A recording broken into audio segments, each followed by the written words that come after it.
Bonjour à tous, bonjour à toutes, bienvenue dans Tailgate, le podcast 100% NFL dédié à l'actualité donc de la NFL en langue française. On approche de la draft 2026. On a dressé la semaine dernière le bilan des besoins des équipes qui choisiront entre la 10e et la 6e position.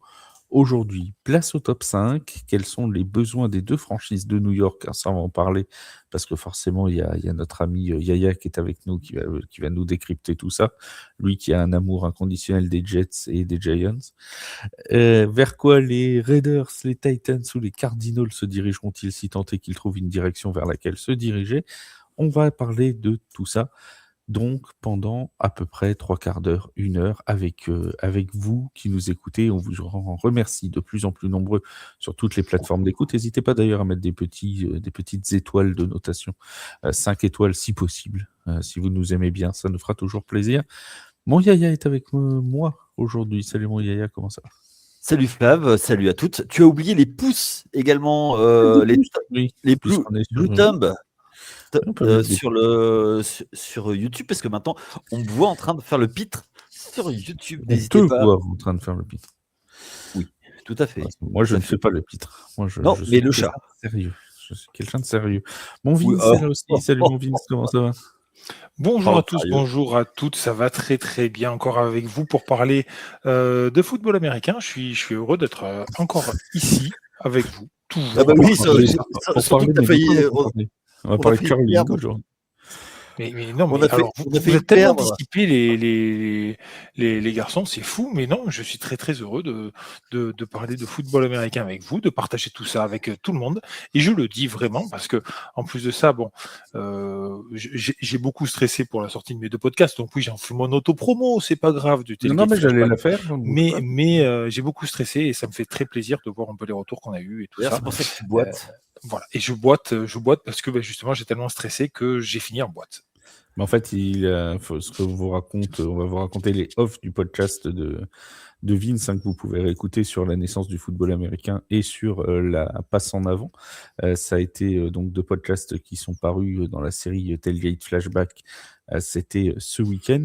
Et en fait, il a tellement fait d'efforts qu'il s'est cassé le genou, Vince.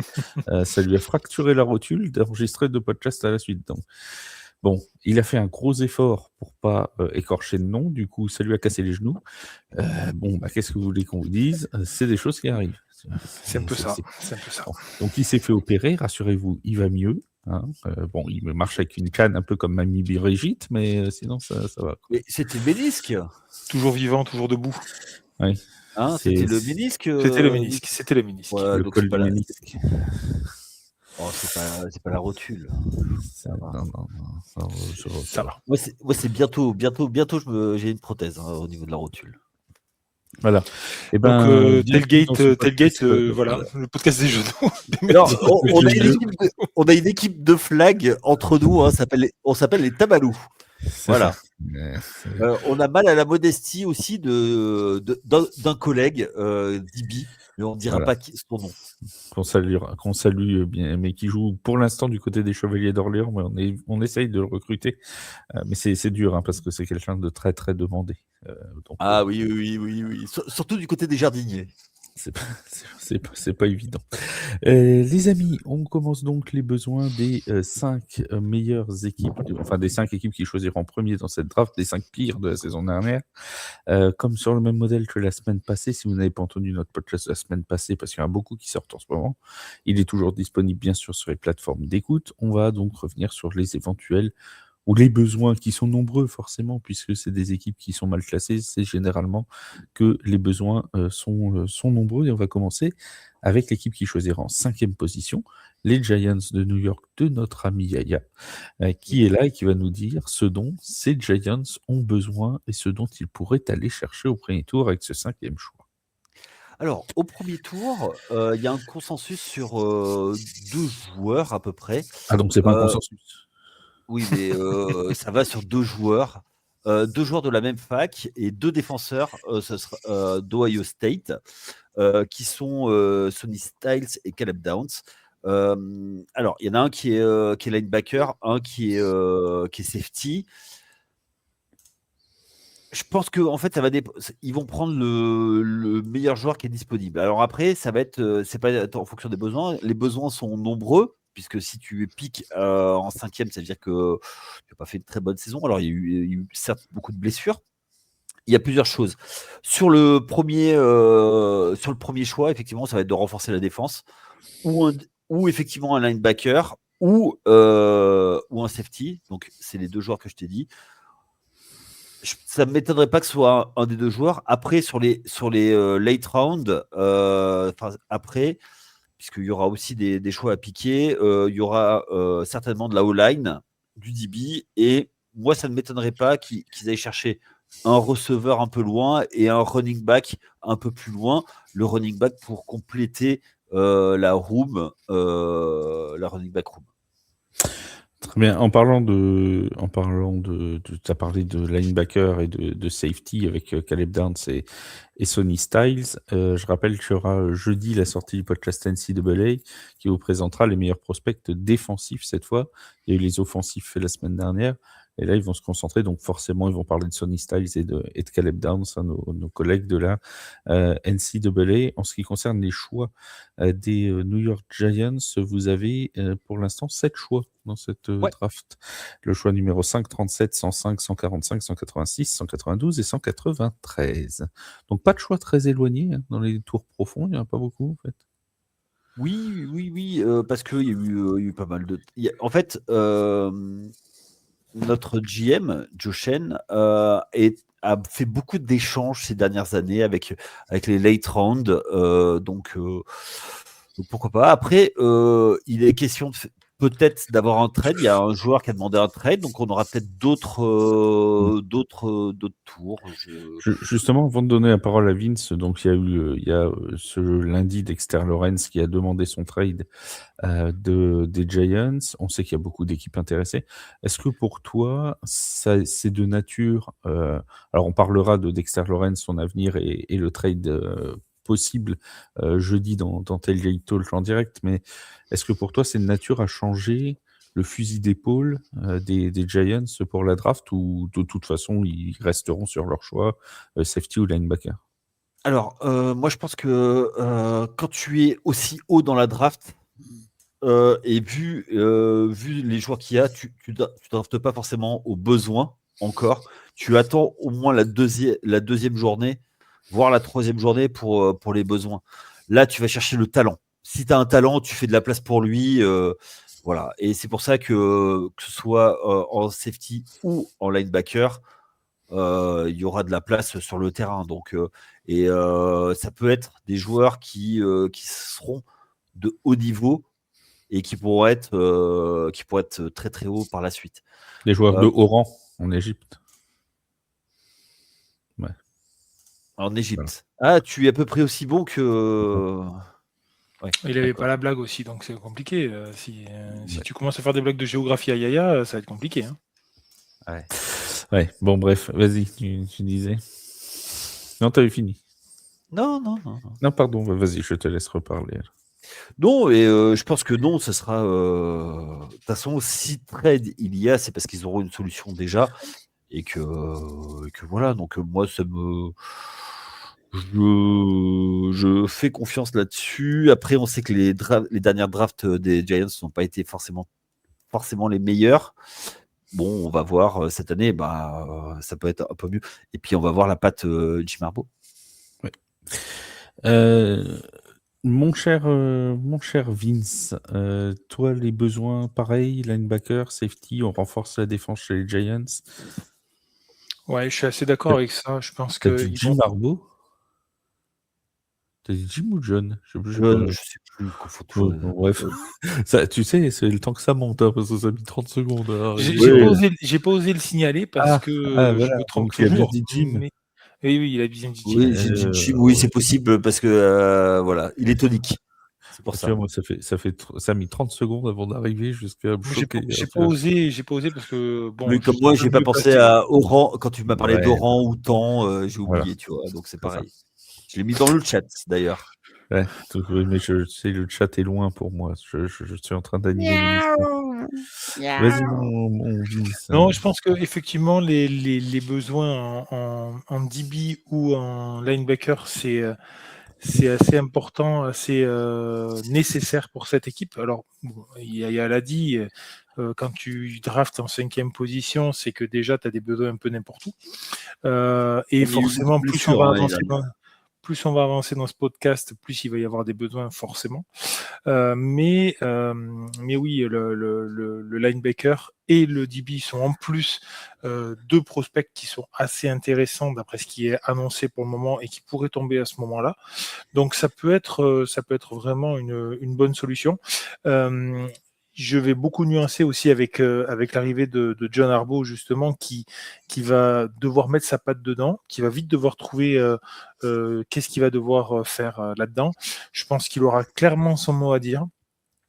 J'espère en tout cas pour les Giants qu'il aura son mot à dire, parce qu'on le sait, hein, dans certaines franchises, ça se passe pas comme ça, c'est le GM qui décide et le coach fait avec les choix du GM. Ça arrive, c'est déjà arrivé et ça arrivera encore.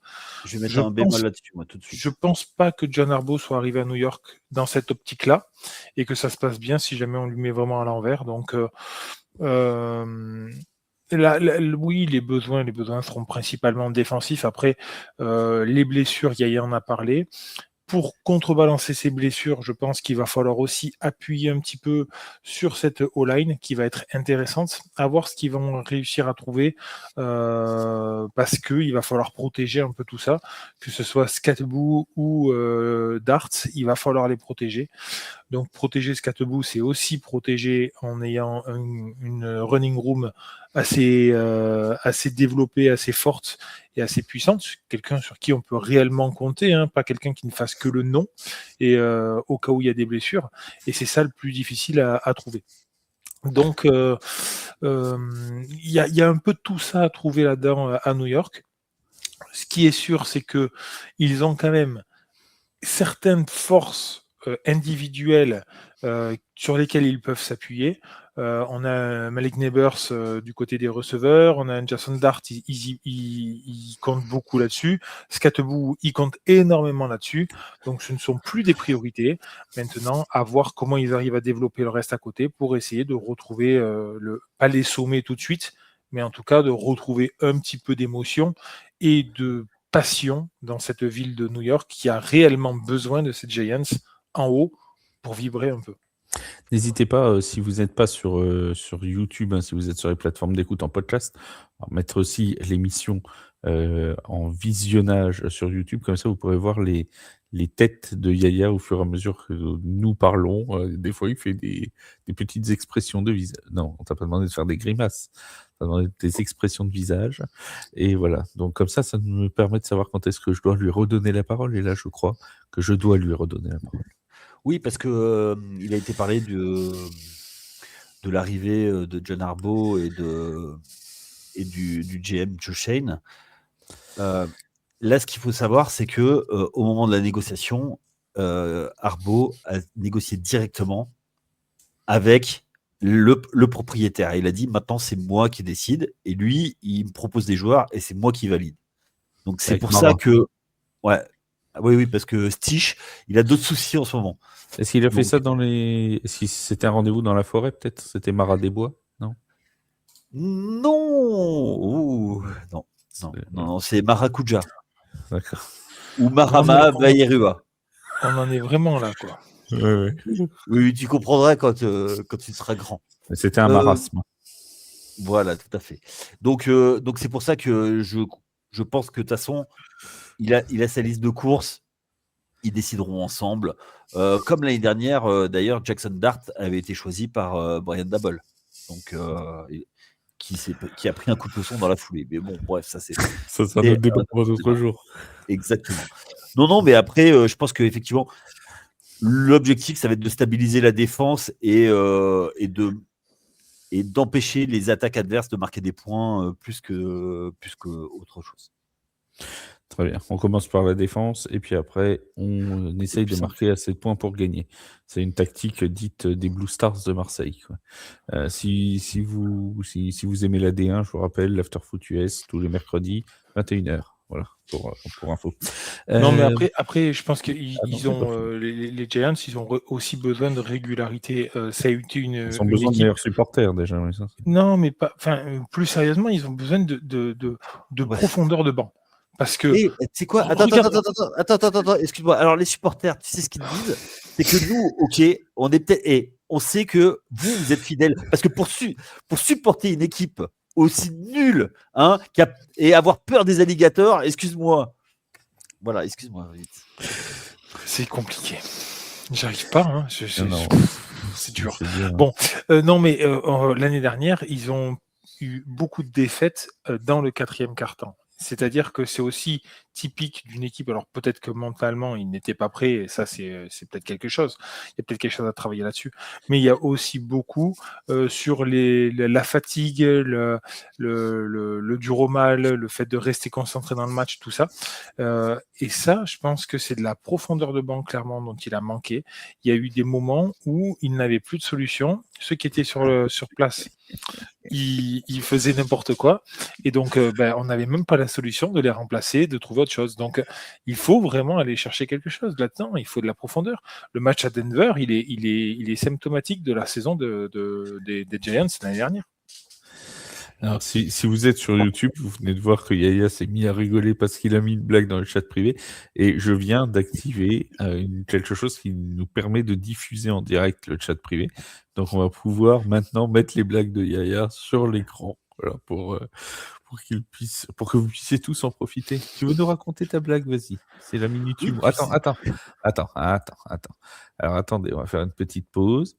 On va lui mettre un petit jingle. Vas-y, mon Yaya, après le roulement de tambour. C'est comment on drague un crocodile? Tu Non. l'accostes. Voilà. J'ai ça ou j'ai ça? Vous choisissez.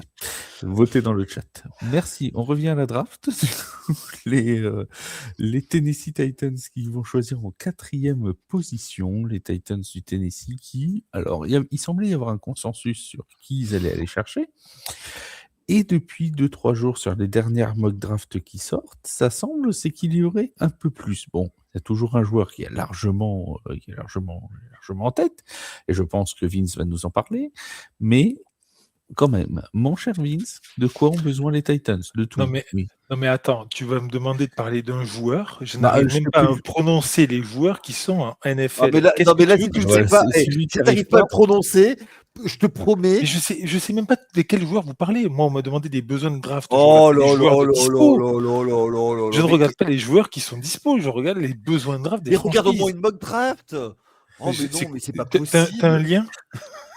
T'as un lien, ouais. Oui, attends, je vais te faire un lien, mais tu vas avoir autour des mains et voilà, hein, je vais t'attacher. Ça commence par l'eau, ça finit par vœu. Si tu... Ah d'accord, ok. Au lieu des... Ah c'est lui. C'est lui. Non, bon, alors les Titans, ils sortent d'une saison. Alors de plusieurs saisons assez décevantes et malheureusement on a un peu l'impression que ils n'arrivent pas à sortir de là et à sortir la tête du faitout comme on dit. Personne dit ça. Si moi je le dis. J'aime bien cette expression. Sortir la tête de l'eau, mais bon. Non, sortir la tête du faitout. Voilà. Non mais bon.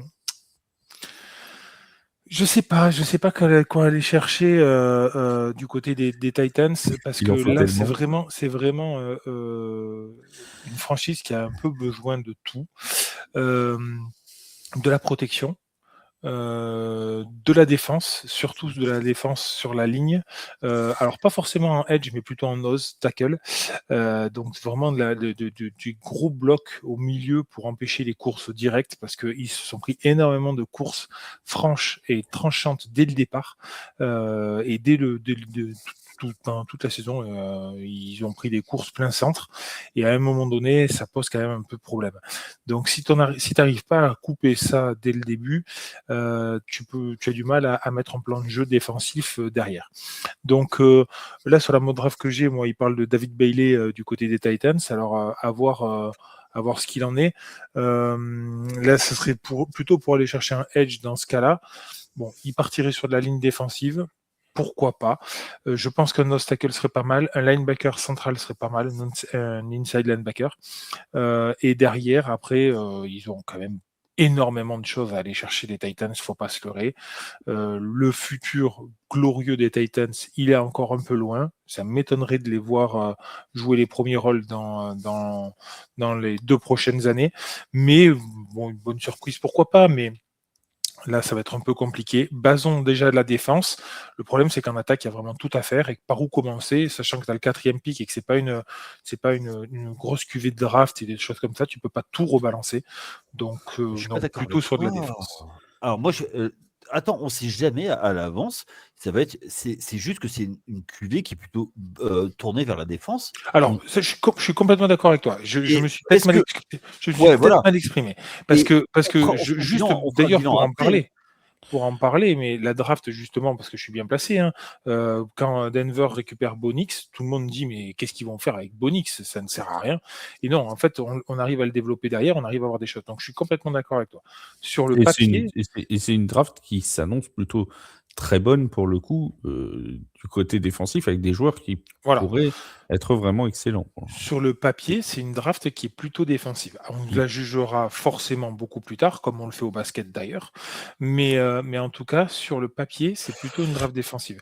Aller chercher un QB dans leur position actuelle, alors qu'il y a tout à faire en défense, et que c'est une Non, draft défensive, c'est ils vont là pas mon prendre. propos, c'est que j'irai chercher plutôt un défenseur, pour moi. Ils vont pas. Alors, Tennessee, typiquement, ils vont jamais aller chercher un quarterback. Ils n'ont Ah non. aucun intérêt à aller chercher un Je suis quarterback. Ils ont d'accord Cam avec toi. Ward. Ils ont Oui, Cam Ward. En mais revanche, il y a plusieurs choses, c'est qu'il faut l'entourer. Moi, je pense que s'il est disponible, Jeremiah Love, c'est le choix le plus évident, même si je suis mesuré sur le fait de prendre des running backs J'allais aussi y hauts. venir. J'allais y venir. Oui, Faut-il mais prendre un running back aussi haut? alors, moi aussi, je suis pas super fan. Hein. alors voilà, comme je suis pas super fan, est-ce que oui, mais d'un autre côté, est-ce que tu le laisses glisser Bah, et c'est ce que j'allais peut-être dire. aller voilà, en fait, J'allais dire, pardon, je te coupe mon yaya, parce que c'est juste pour te relancer. On n'arrête pas de dire depuis 2 semaines qu'il faut prendre le meilleur talent disponible. Tu peux pas laisser Jeremy Love glisser jusqu'en 15e position parce qu'il est running back. Tu vois. c'est ça en fait le truc, c'est que c'est une franchise qui historiquement avait Derrick Henry et a tout basé là-dessus. Je pense que mettre un running back avec Cam Ward pourra faire des choses. Aller chercher dans les late rounds de quoi habiller l'attaque, ça peut être pas si mal que ça. Surtout que il y a un coach que moi j'ai bien connu, hein, Brian Daboll, qui va être offensive coordinateur, qui va pouvoir faire des choses avec cette attaque. Moi, je serais pas surpris s'ils prennent Love. En revanche, la vraie question sur l'ensemble de la draft, effectivement, ça va être prendre dans les late rounds plutôt habiller la ligne, mettre et puis moi je suis pas d'accord avec toi. Moi, je pense qu'il faut aller chercher un edge. T'as jamais trop de edge et surtout dans ces rangs aussi hauts. Donc, si tu as vraiment jeté ton dévolu sur un edge rusher qui, pour toi, est vraiment l'avenir, c'est vrai que c'est compliqué de laisser passer, enfin, de laisser passer un edge rusher. Typiquement, si, moi, je pense qu'il sera parti, mais Reese, qui est projeté deuxième, Ouais. il sera parti, et c'est un bonbon, hein, Mais ce gars-là. Hein. mais Donc, En plus, il peut jouer linebacker aussi. Donc, il est oui, vraiment sur le côté. Il a le double casquette. Après, quelque chose qui est intéressant aussi et que j'ai lu, c'est que Robert Saleh, qui Salah. récupère la franchise. Ouais, moi je dis Saleh. Voilà. Il est plein de sel. Voilà. Et dans ses deux premiers. Ça me revient. Dans ses deux C'est on a besoin de toi. drafts. Dans ses deux Ouais, premières drafts Bosco. en tant que head coach, il a drafté 2 fois des edge. Donc, Il y c'est a quelque aussi chose qui Ruben est très Bain important pour lui. de Miami qui était projeté très haut et qui glisse un petit peu dans les mock drafts dernièrement, mais qui peut aussi être un choix toujours du côté edge. Mais le débat qu'il y a là est intéressant parce qu'en fait, c'est le débat qu'il y a dans les mock drafts américaines depuis une semaine, à savoir le consensus offensif sur Jeremy Love ou un choix plus défensif avec notamment David Bailey, Ruben Bain, enfin bref, avec un edge rusher qui pourrait être là. Donc voilà, Vince dit plutôt, bah faut aller vers la défense. Yaya, même avec les réserves qu'on connaît d'un running back et de sa fameuse espérance de vie courte, qui fait que bon bah voilà. Après, Jeremy Love, ça reste Jeremy Love. On va juste prendre un exemple. L'année dernière, Ashton Genty, qui était projeté meilleur running back, tout ça, il est parti au 6e. Il s'est retrouvé dans une situation très compliquée pour lui. Ça a été compliqué.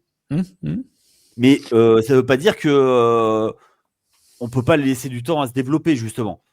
Oui, et puis il ne fait pas une saison catastrophique, hein, Ashton Genty. Il faut une saison, même pour son équipe offensivement, vu ce qui était proposé, qui est plutôt bonne, mais c'est vrai qu'on s'attendait à un talent qui explose complètement. On va peut-être attendre encore 1 ou 2 saisons, mais voilà. Après, c'est vrai que Jeremy Love fait partie de ces running backs-là où on se dit, bah, ça vaut le coup de mettre un top 10 draft. Est-ce que quelqu'un le fera? Parce que ça présente toujours des risques de blessures, ça présente toujours... Et il y en a beaucoup, je sais. Je sais que c'est, voilà, les running backs, bon. Je vais être très clair, s'ils passent le 5e choix, les Giants le prennent. Je pense qu'ils le prennent. Et c'est même... De toute façon, à partir du 7 ou 8, s'il est toujours là, n'importe qui le prendra. Hein, toi, tu attends que ça. On n'est jamais à l'abri. On n'est jamais à l'abri d'une grosse chute d'un joueur. Hein. Ça arrive tous les ans. Alors, pour qu'il y ait ça, il faut qu'il y ait vraiment des choses au médical ou parce que... Ou dans les trucs de presse, ou dans les pro day, ou dans les trucs comme ça. Ou alors que le gars, il a un accident de bagnole, typiquement des Raiders, quoi, tu vois. Donc, non, mais s'il se comporte mal, si ça se passe mal, si les interviews mais ça y est, les interviews, tout ça, là, ils sont en train de visiter les installations, ils sont en train de passer les trucs. On sait qu'il a visité les Titans, les Bengals, les Giants. Voilà. Après, en fait, même du côté des Titans, si j'étais allé plus loin, j'aurais même mis quelqu'un d'attaque, mais pas de running, plutôt un garde ou un tackle. Mais je vais en parler juste pour la franchise d'après, et je te fais une petite passe, mon Flav, mais je pense qu'il sera sélectionné pour moi juste avant. Donc c'est pour ça que j'en ai pas parlé. Mais oui, il aurait besoin de protection, en fait. Mais parlons tout de suite d'Arizona.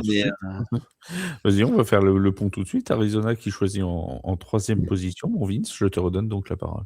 Eh bien, Arizona qui choisit en 3e position. Il se passe tout seul, un peu. Bah écoute, je fais comme je peux.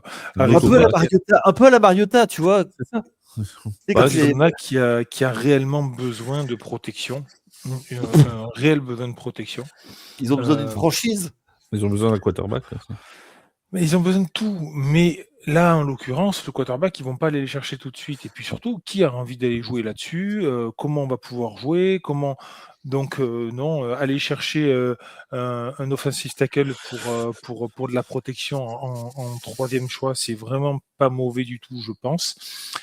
C'est une franchise qui a des besoins de partout. On le sait, qui a des besoins récurrents, qui n'arrive pas à se développer, qui n'arrive pas à retrouver un peu d'allant ou même d'appétit pour ses joueurs, et qui n'arrive même pas à attirer de joueurs, en fait. Le seul problème de cette franchise, c'est que les joueurs n'ont même plus envie d'y aller parce que...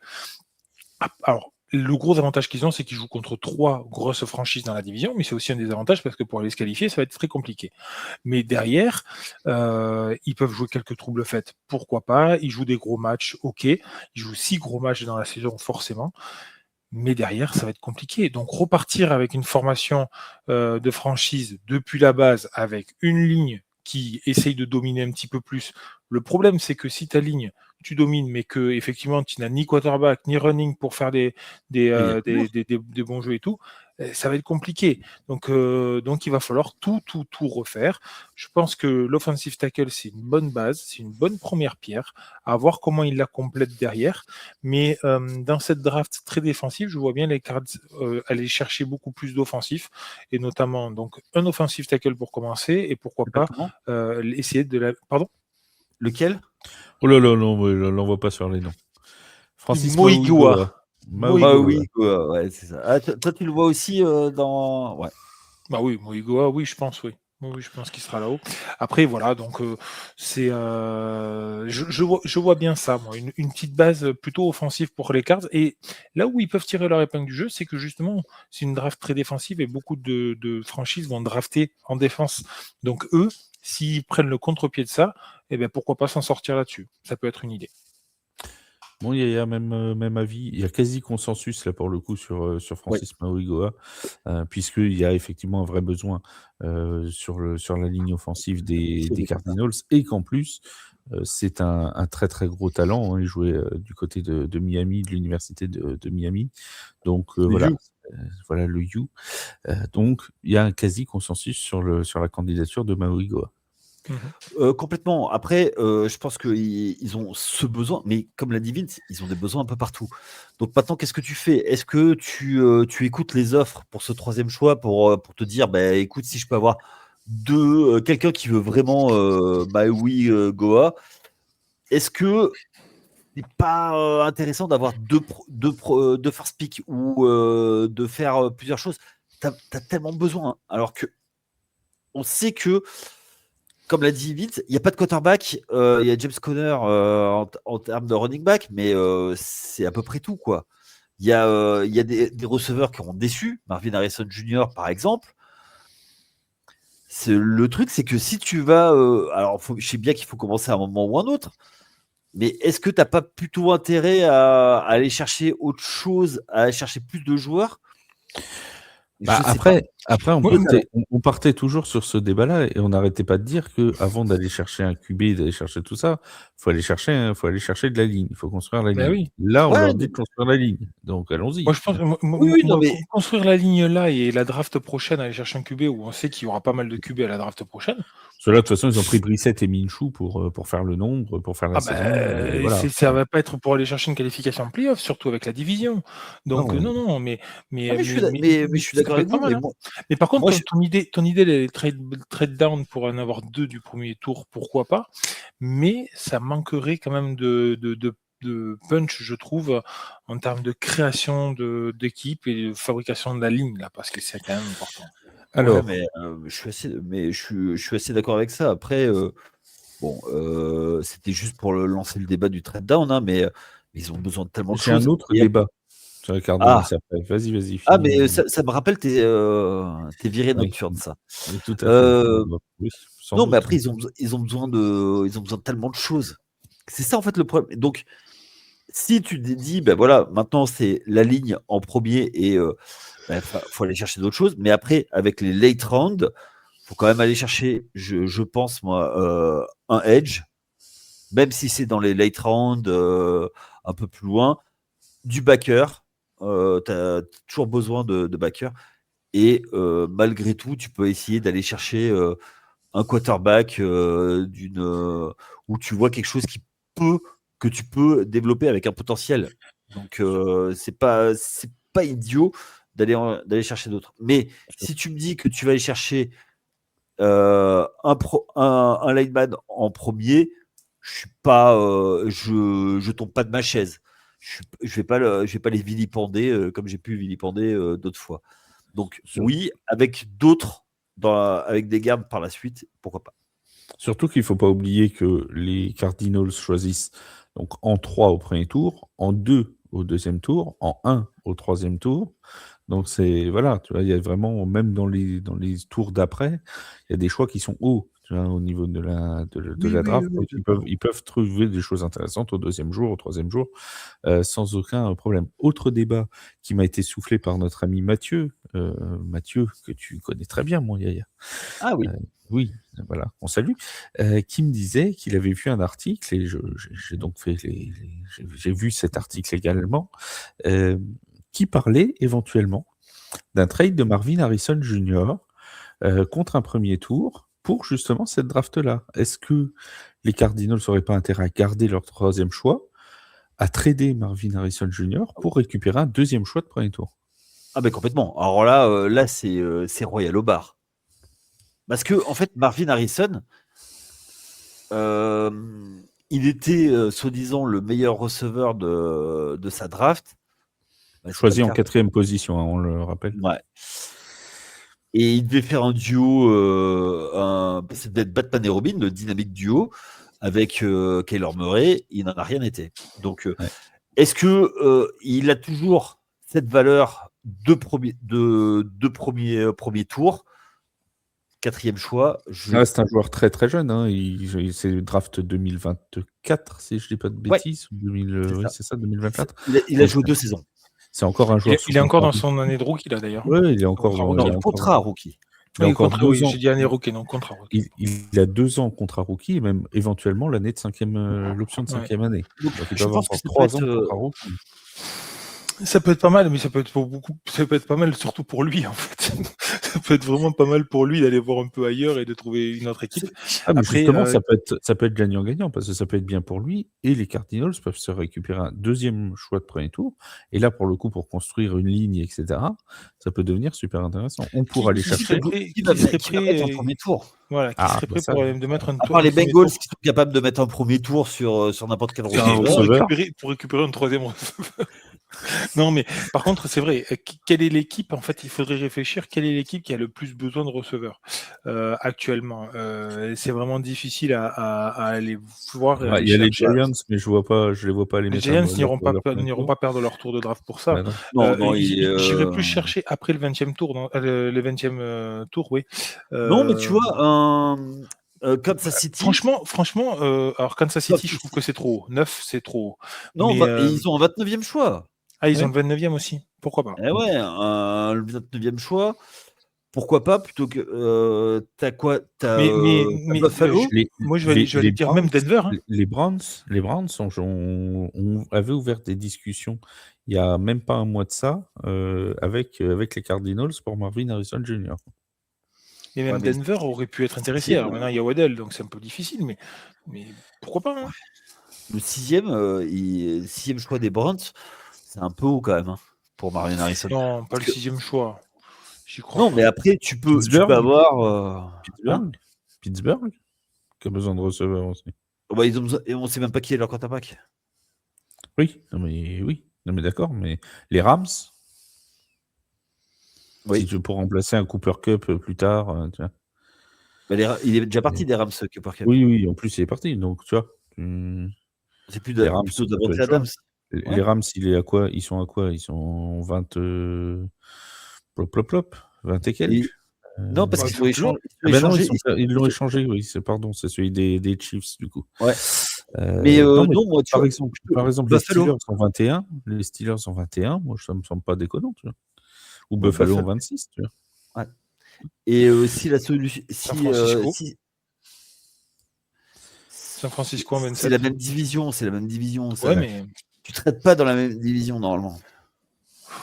Il y en a qui l'ont fait. Oui, mais oui, ça peut être une solution. En tout cas, c'est intéressant comme idée de réflexion.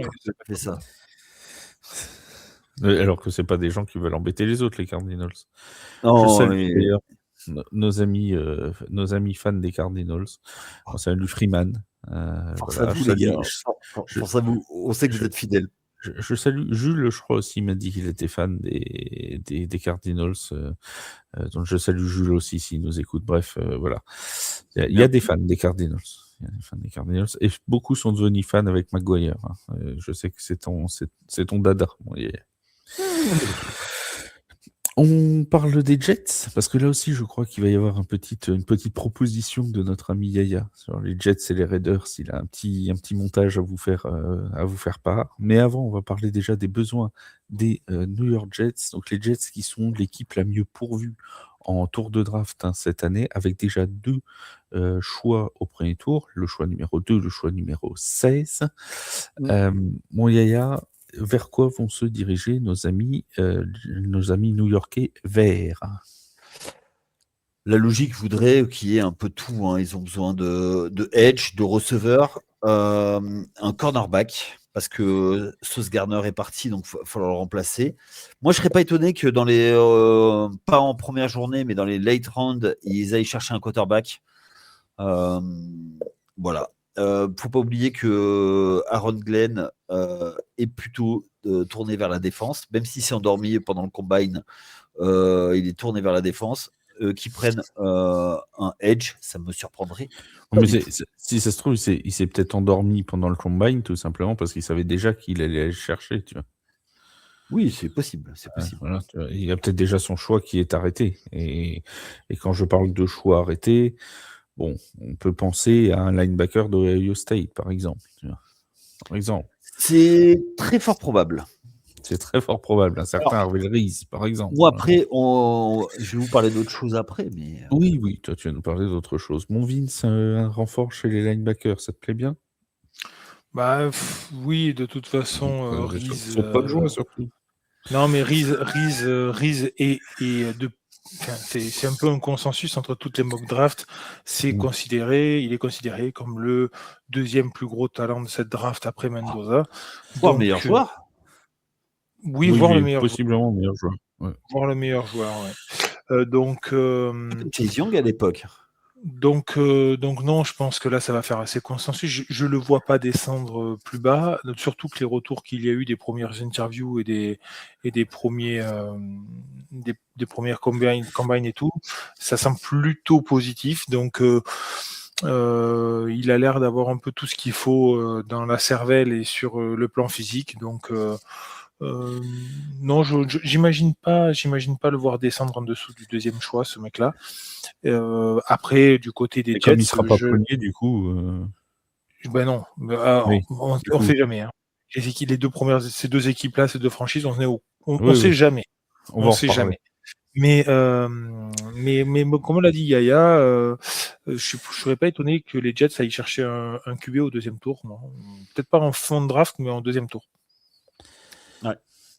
Bah, il y en a qui projettent des joueurs comme Ty Simpson, des joueurs comme Garrett Nussmeier, des joueurs comme ça, possiblement entre deuxième, troisième tour du côté de New York, effectivement.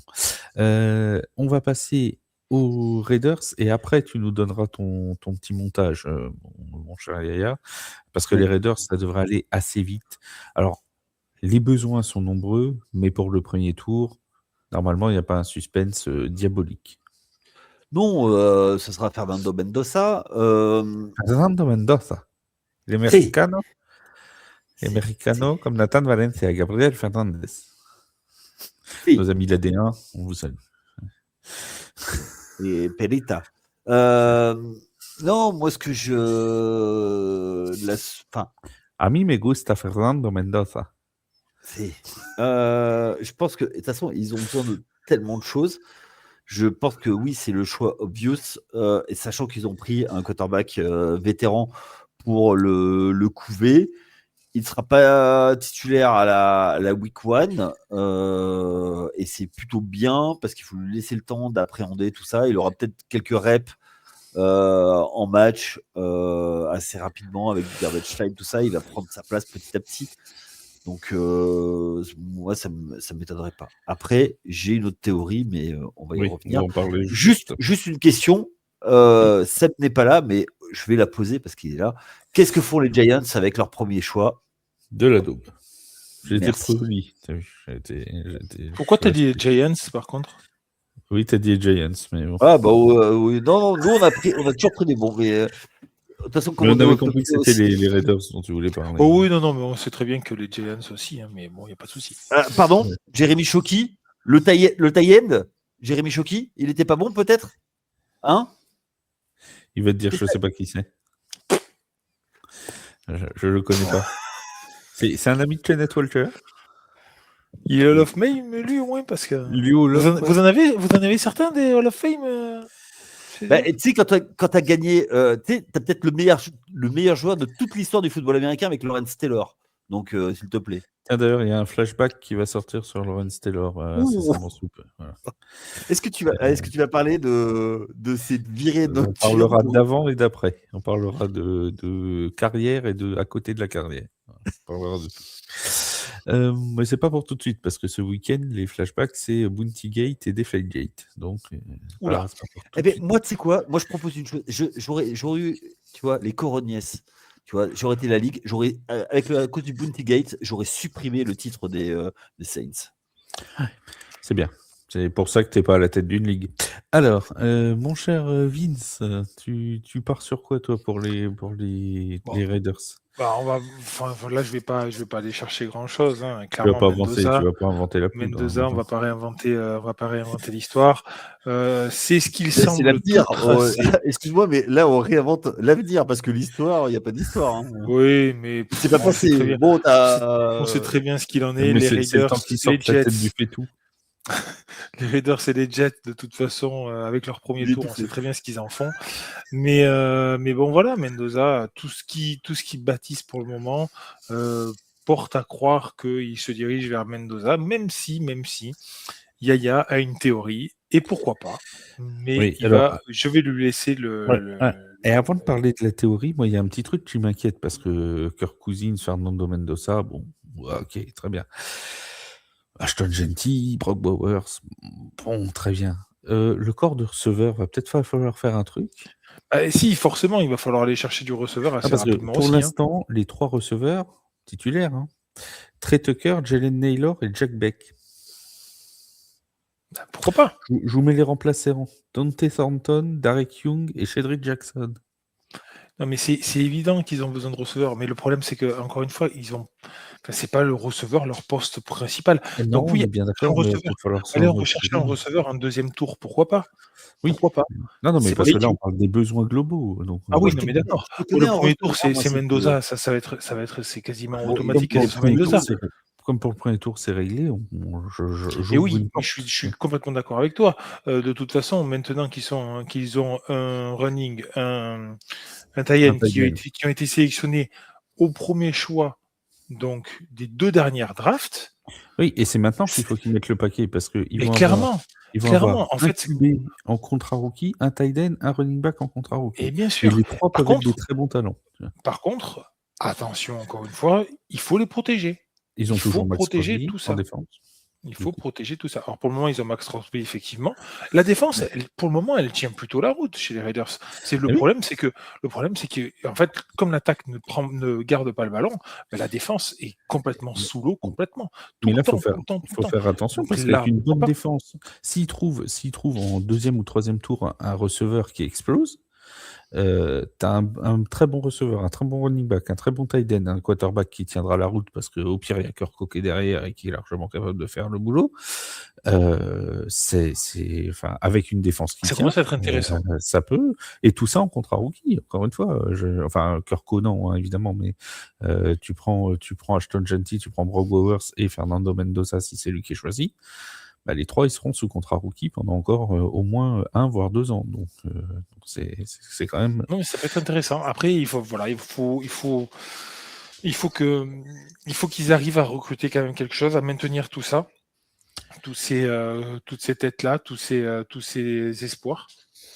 Et puis, il va falloir protéger. Il va falloir protéger avec de la ligne, clairement. Il va falloir protéger avec de la ligne. Alors, mon cher Yaya, ça va être le moment ou jamais, de nous donner ta théorie du jour. Moi, je pense que J'ai pas encore de jingle, la théorie de Yaya, désolé.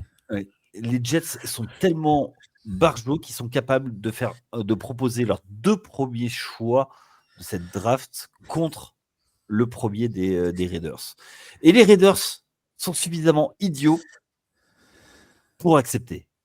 Non, là où ce serait super fort, là où il y aura un plot twist fantastique, c'est si les Jets font ça, que les Raiders s'acceptent et que les Jets ne vont pas chercher Mendoza et que les Raiders l'ont en 2.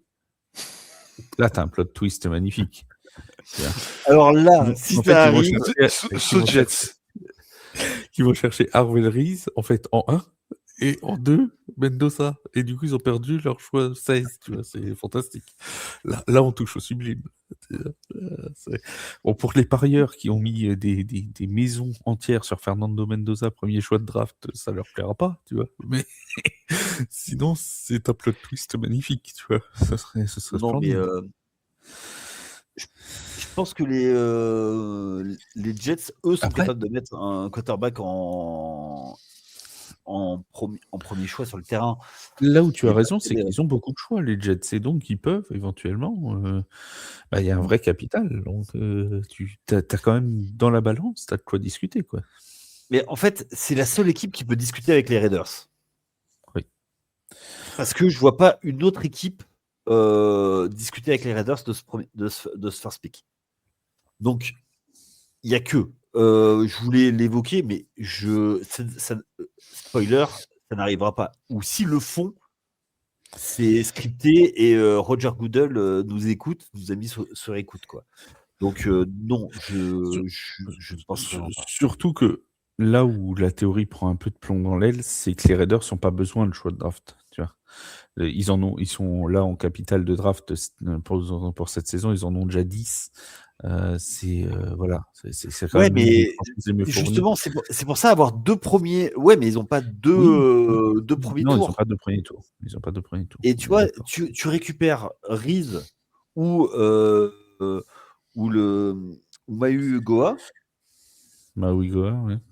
Et là, du coup, tu mets un. Et puis tu vas chercher un receveur avec ton choix 16. Tu vois. Et t'as Kirk Cousins qui, du coup, est protégé. Il a un running back, un tight end et un receveur. Et si ça se passe mal, ils vont chercher un QB à la draft de l'an prochain. Et Reese Reese arrive chez les Cards.